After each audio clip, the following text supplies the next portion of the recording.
Okay, so this is a short video about how to work out your timings for the swim sessions. Hopefully you've already seen the video about how to calculate your threshold pace using your 400 and your 200 meter times using the Swim Smooth calculator, and then how to program those times into training peaks.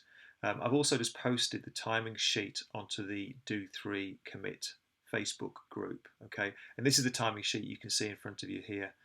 Now, working out the timings for the individual swim sessions, you'll have seen along the way it will have, for example, swim 200 meters at CSS plus 3, or it'll have swim 200 meters at RM4, or something like that. So there's two different types of timing, CSS timing and RM timing. So we'll start with CSS timing.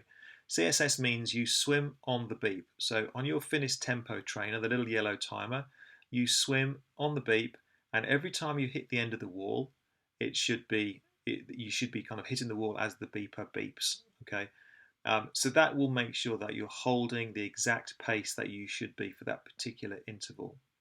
All right, so for example, we used 1 minute 40 per 100 in the example in the first video, 1 minute 40 per 100. So if you had to swim 100 meters at CSS plus 0, that would mean that you would swim at 1 minute 40 per 100 meters.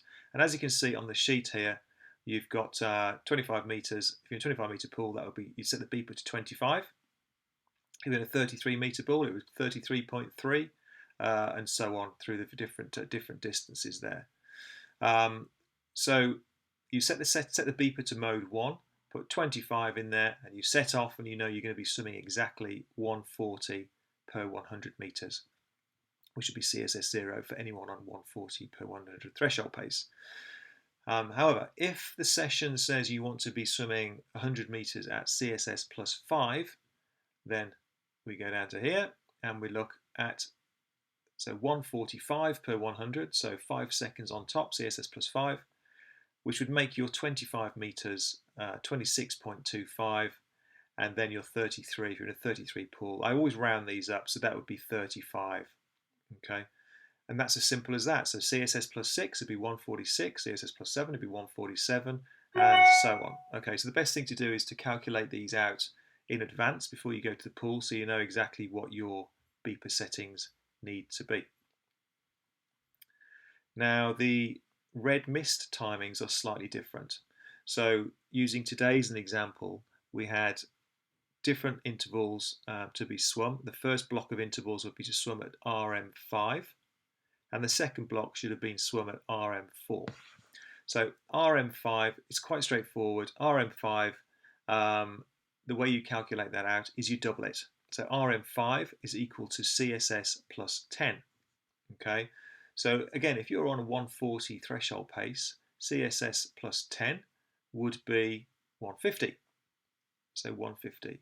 So you'd set your beeper to 27.5 or 36.6 for RM5.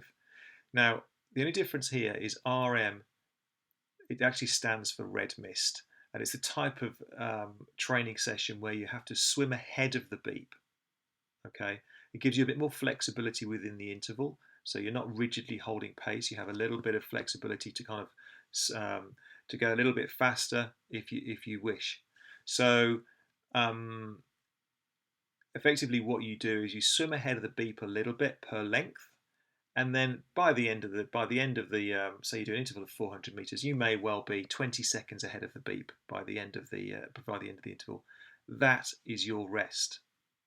You then touch the wall, you have your 20 seconds, and then when the beep goes, the next beep, then you set off, and that's when you start your next interval. So you're earning your rest as you go. And I think that's pretty much all we need to go through now. So that's CSS pacing, RM pacing, CSS is on the beep, RM you're swimming ahead of the beep, and that should be that.